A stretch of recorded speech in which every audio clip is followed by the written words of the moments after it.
Welcome back to the Autodesk Design Academy. In this video, you will gain tips for modeling your own design from scratch, building on the skills learned in the intermediate and beginner tutorials. Understanding design options if you are using a 4-axis CNC approach. Getting tips on modeling your own wheel designs and how to calculate mass of a model.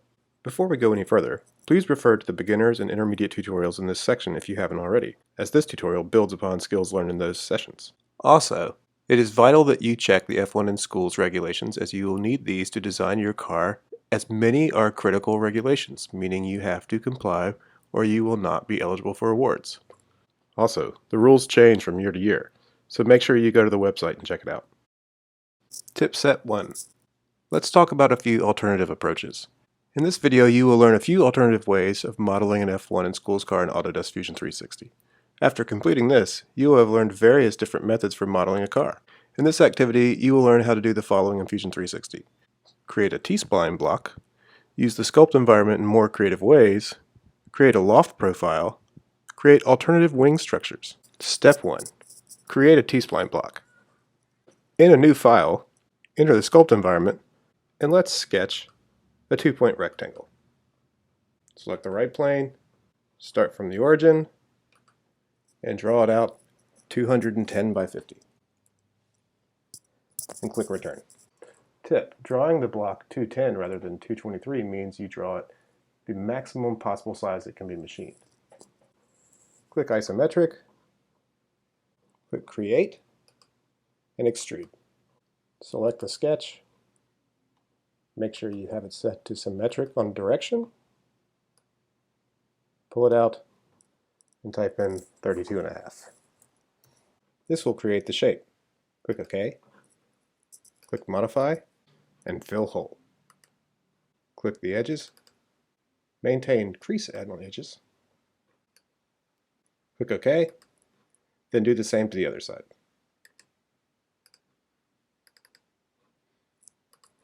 In the model environment, add the tether line and the CO2 slide canister in the normal way.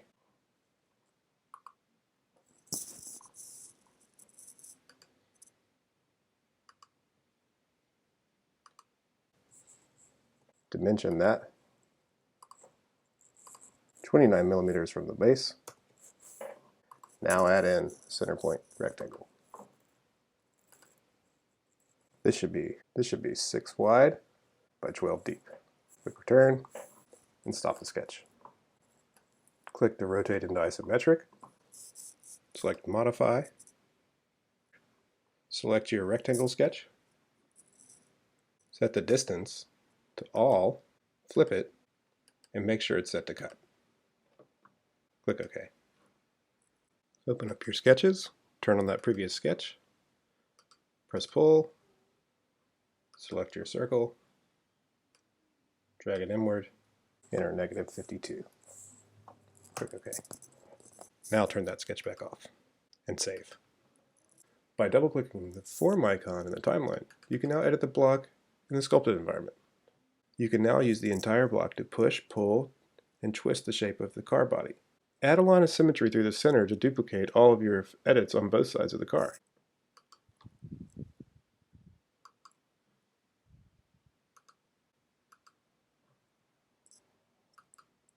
Subdividing the faces will give you even more control.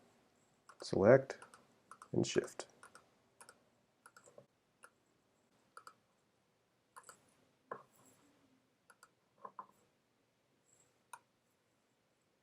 Modifying as a wireframe will make it easier to see where the canister chamber and tether line guide are.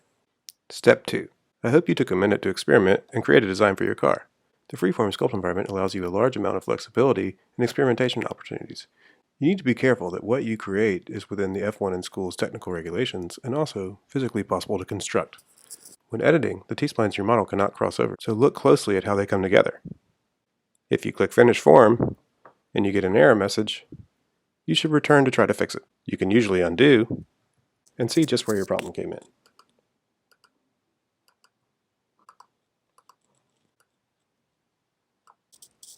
Sometimes, even when you think it's worked, when you finish form, an error message will show, highlighting the areas with bad geometry.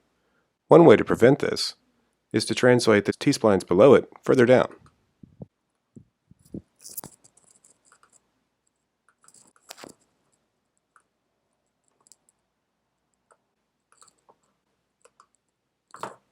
Using a mixture of the options on the triad indicator, you can experiment with a variety of organic forms.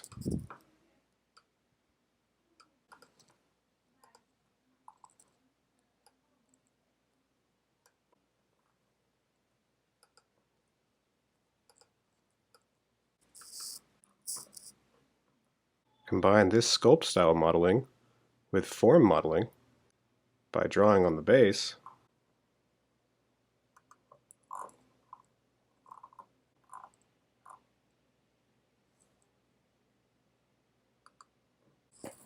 then pressing and pulling.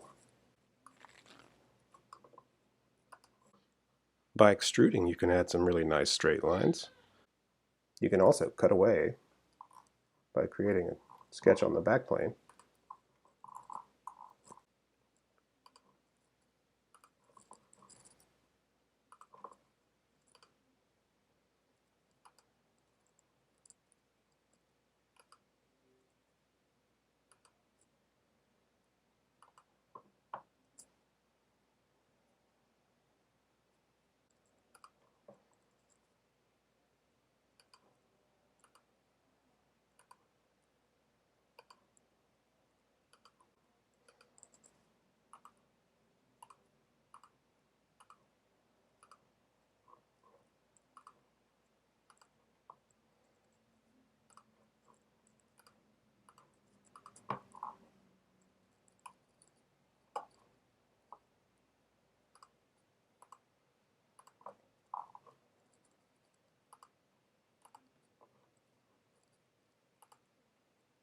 Remember, you can always go back to the T-splines and edit at any time. Be aware that using this method, you can produce shapes that will not always fit inside the main block. Remember to check the rules and regulations by using the sketching techniques described in the intermediate tutorial.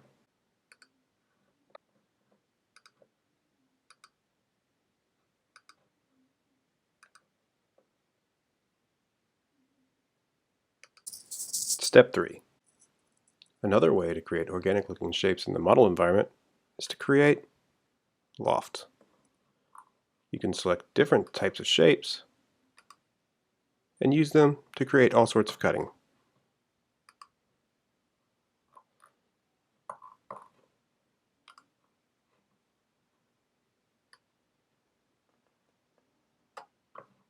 You can still drag things by pressing press pull, but you always want to remember to check the rules and regulations for final length. Step 4. Create alternative wing structures. The wings can be made using parametric or freeform methods. By creating an offset plane, we can sketch our wings. Profile. Be sure to include a center line. Grab your spline tool.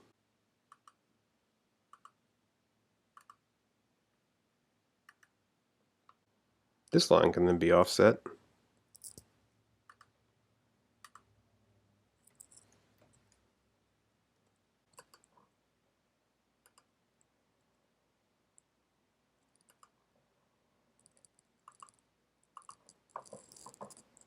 And mirrored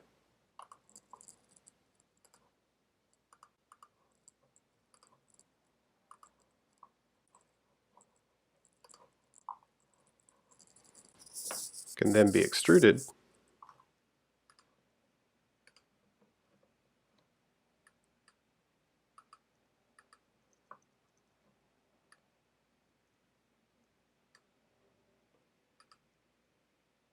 and create a new body.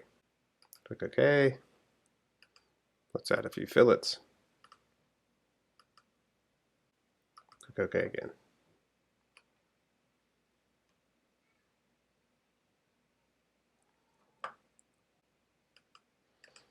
Let's move it.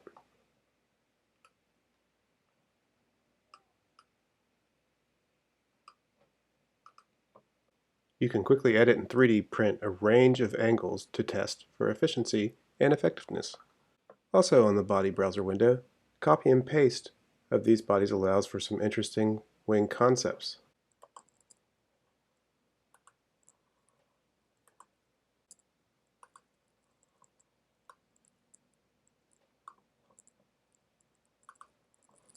Back in the sculpt environment, you are able to create freeform shapes. If you create a rectangle and add in some length and height symmetry, you can select certain faces and just delete through. You could also cut holes at an angle by constructing a plane at an angle.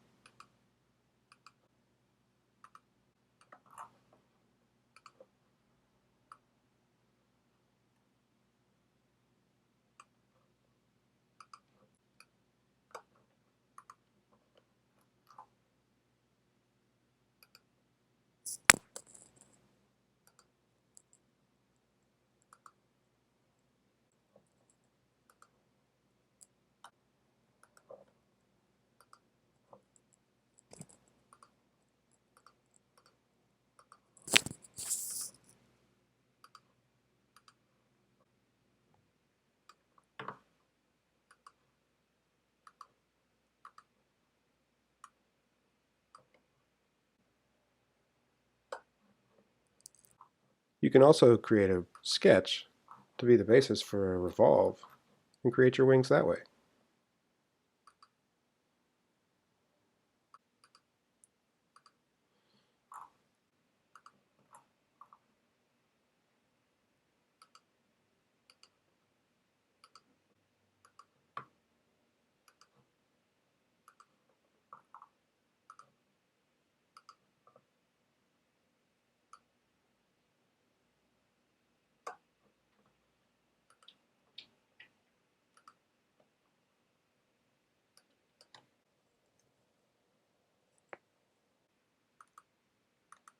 Make it symmetric and create a new body.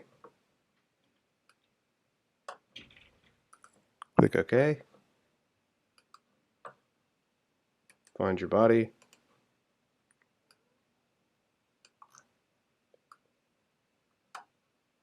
And move it into position.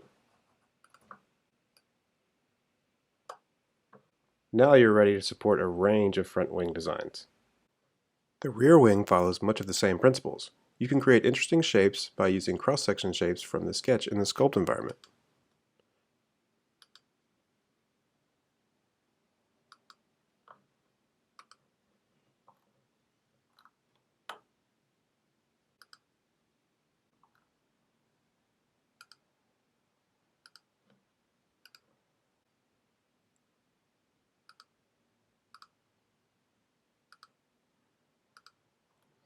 Trim away the excess.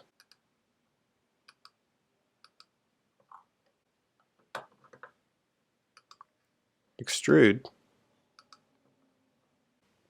Add a few more faces. Click OK. Now let's add some symmetry. Click OK. Fill the holes.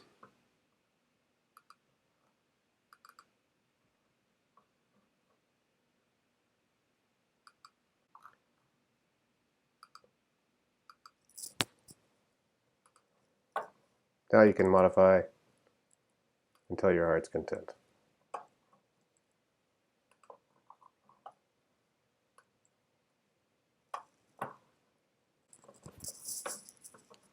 Always remember to save your work.